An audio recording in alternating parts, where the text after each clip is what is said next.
back again, this time to talk about my June reading. I did just finish recording a video where I talked about all of the books I read for BookTrek in June. There were quite a number of them.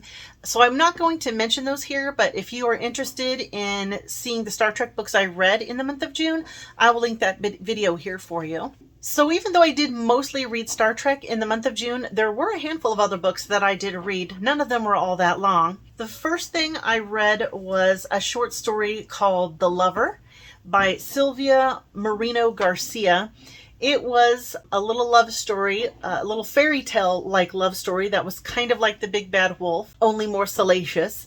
And I greatly enjoyed that. I gave it 4 stars. It was really good. I then read You Ruined Me by Rose Saber, which was a horror novel where we follow a girl whose sister had been murdered. That was also quite good. I gave it 4 stars as well. I then read the book Starter Villain by John Scalzi, which follows this man who is in some financial trouble, and he has a uncle who passes away and leaves everything to him. And his uncle is a villain, and he has a very large criminal empire and tons of money. So he has to learn how to run this villainous empire, and he has to contend with a lot of different things, including his uncle's villainous enemies. And as it turns out, his 2 cats play a big role in how everything goes down in this book. And I absolutely loved it. It was fantastic, and I would recommend that to pretty much anyone. I then read a short story called The Deviled Egg Made Me Do It by Holly Wilde. So I have a little friend group where we read shorter, funny erotica. And as you can see from the cover here, it looks like it's quite funny, but it actually was not. It didn't have all of the humor in it that the other funny ones that we have read did. This one was more like it was trying to force its way into being funny and just came off misogynistic, quite frankly. And that is the second story that I have written by that author that was awful. So I do not think I will be picking that author up anymore.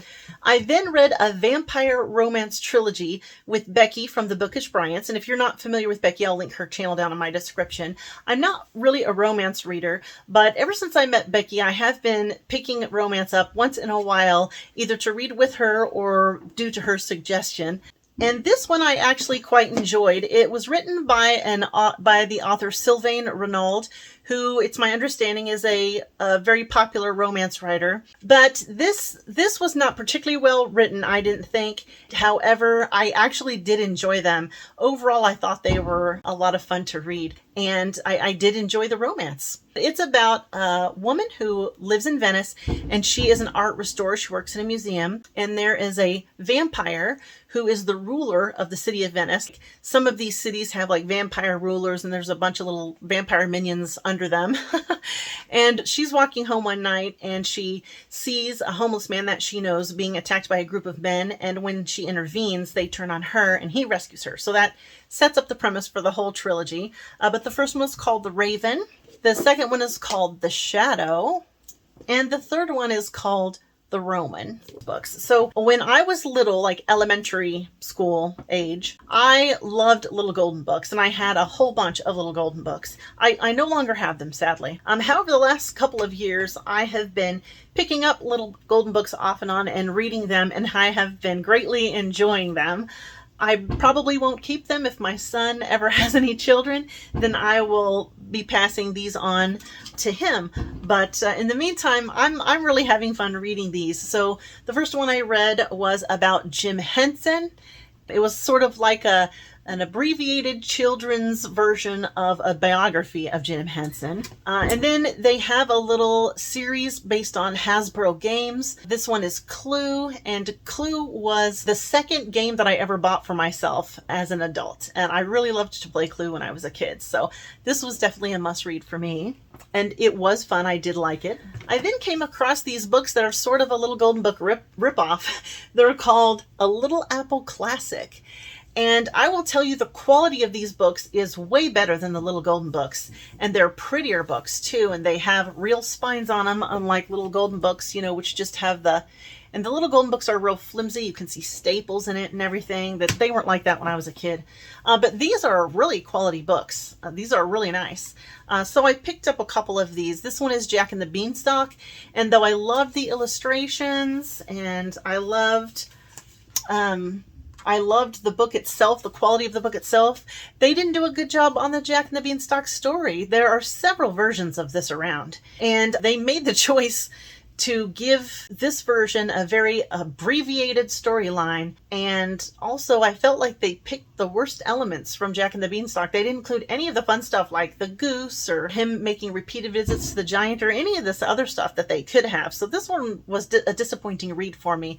The book itself, however, is lovely. I then read My Little Golden Book about the Statue of Liberty. Since it was the 4th of July, I thought this would be fun to pick up. And it was. This was a really nice children's version of how we acquired the Statue of Liberty. And then another little Apple book a little Apple classic that I picked up, Goldilocks and the Three Bears. Again, the quality of the book is wonderful. The art inside of it is lovely. And the story this time was a lot better than the Jack and the Beanstalk story. This was a great version of Goldilocks and the Three Bears. I then read Scruffy the Tugboat. I don't recall having ever read this one when I was a child, but I might have. It was definitely around when I was a child. This one was absolutely lovely. Loved it. I read Katie and the Kitten. This one was also really good. The Pokey Little Puppy, I definitely read when I was young. This one was my favorite little golden book when I was a little kid, and I'd read this a million times, and I still to this day had this book memorized. So when I read it over, I already knew all the words by heart, and I was actually quite shocked that I still knew all the words to this book because my memory is actually quite poor. And then I also read I Can Fly, which I'm pretty sure I'd never read this one either, and I thought this was absolutely lovely and really talked about how important imagination is. So this was also really good. Okay, so that is all of the non-Star Trek books that I read during the month of June, and I'll call that the end of the video.